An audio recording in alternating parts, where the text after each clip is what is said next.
that, of course, you have to be a Muslim to marry a, you know, a Muslim girl. So she put me off, and she became very angry with me because, you know, she saw that I was getting close to this thing which was going to maybe ruin things, you know.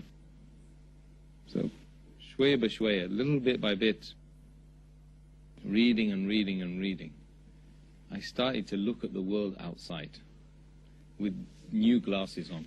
It's like somebody had put a pair of glasses on. Suddenly I could see things in focus, you know. I could see the foreground and I could see the background. Whereas before things were a bit cloudy and hazy. And the more I started to fast in the month of Ramadan. I started to fast.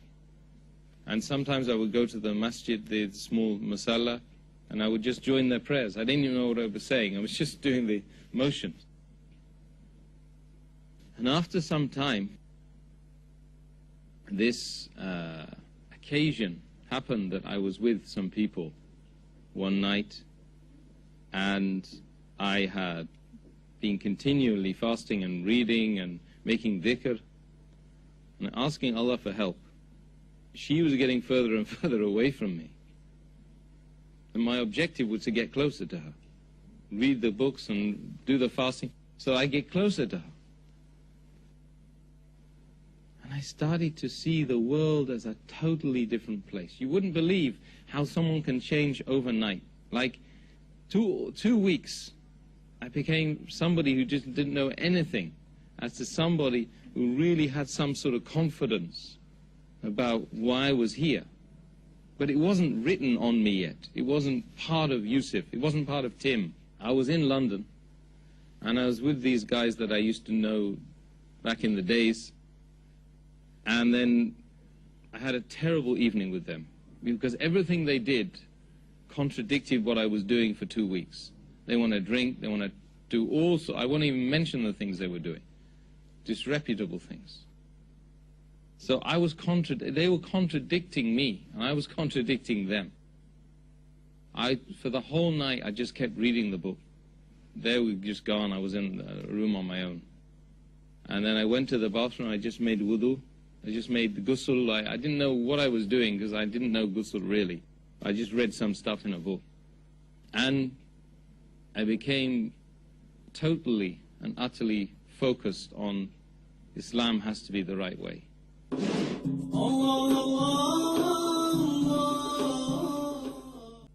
It was that night.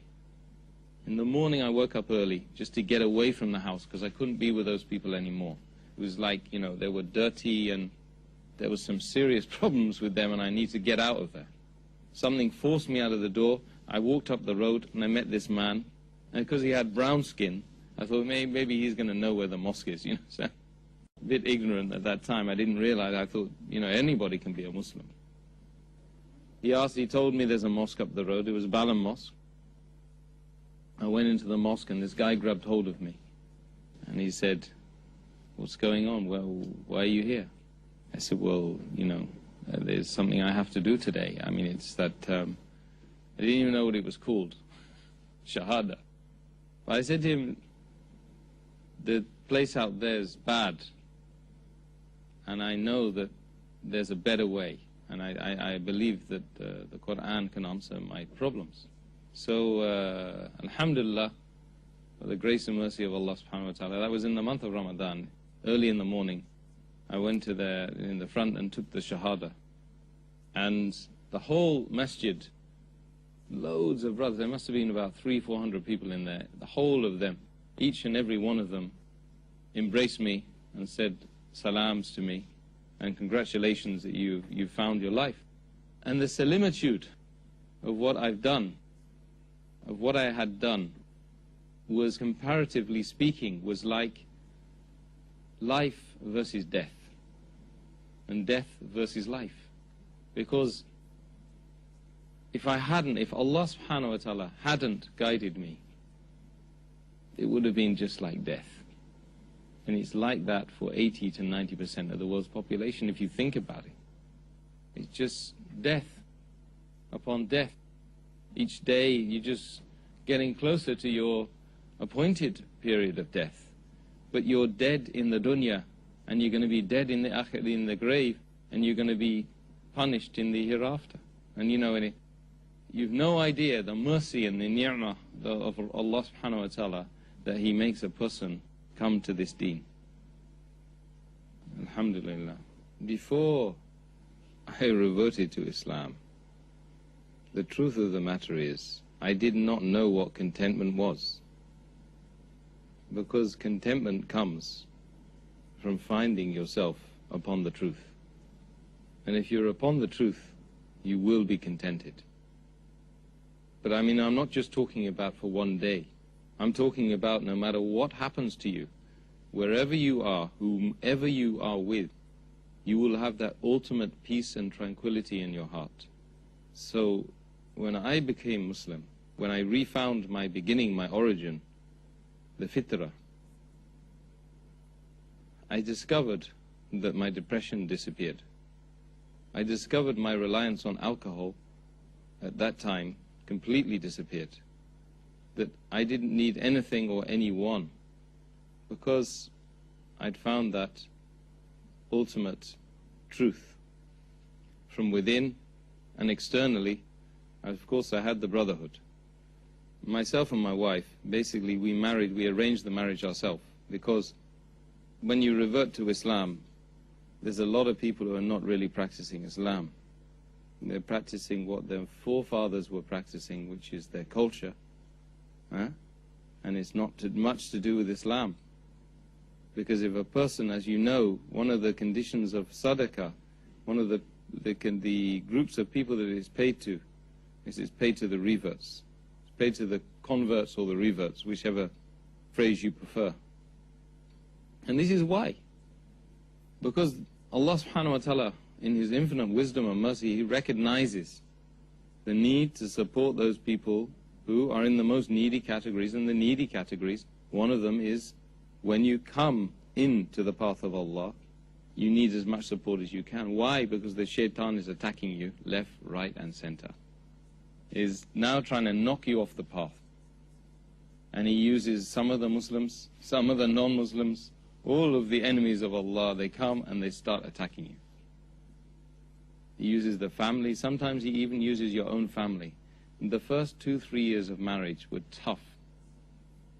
And we tried to practice the deen, we tried to pray a little bit, my wife tried to put the hijab on a bit, and we grew organically as Muslims.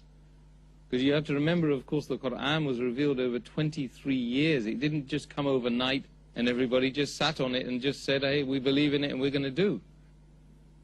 Likewise, when people come into the deen, we all need to realize that they need supporting, they need to be goaded correctly, you need to use wisdom with them, you need to use fair preaching with them, and you need to treat them like babies. They're small babies. That's what they are. I'm actually only 15 years old, you know. The rest of my life was about struggling, just struggling and getting through and getting by. So the family, alhamdulillah, and the family affairs were very good, alhamdulillah, after a time, after 2-3 years. And then when kids started coming, that gave me also an added purpose, alhamdulillah. My father, I hadn't seen him for a long time, and before I reverted to Islam, I had an address in Ireland. He was Irish, and just Whitefields Farm in Mount Rath, that's where it was. So I hitchhiked one day to go and find him, because I thought that if I found my father, it would help me to somehow know who I was and what I was doing here. So I hitchhiked all the way. I got to the place. It took me ages to find the place, because it was a very incomplete address, no postcode. And I found my uncle and my extended family there. And then, you know, I stayed with them for 2 weeks. However, my father was living in Reading, just around the corner from me, basically. So the whole journey, I had to come all the way back to go and find him. And eventually I found him. And unfortunately, he was an alcoholic. Basically, I mean, he just lived digging the roads and building houses and then getting drunk in the night. And that was his whole life. When I embraced Islam, he just thought it was a bit of a joke. He didn't really even know what was going on. My mother, initially, as did my mother's family, they considered that it was just a passing phase. They said, well, look, we saw you as a Buddhist. We saw you talking about Christianity. We saw you talking about Tolstoy and veganism and vegetarianism. This is just another phase. Good. It's all very healthy. We really like it. 3 years after I became Muslim, I married my wife. Alhamdulillah. They started to see this wasn't so much of a phase. Firstly, it had lasted 3 years. Secondly, I was married to a woman who was Moroccan, and alhamdulillah, she wanted to practice the deen of Allah.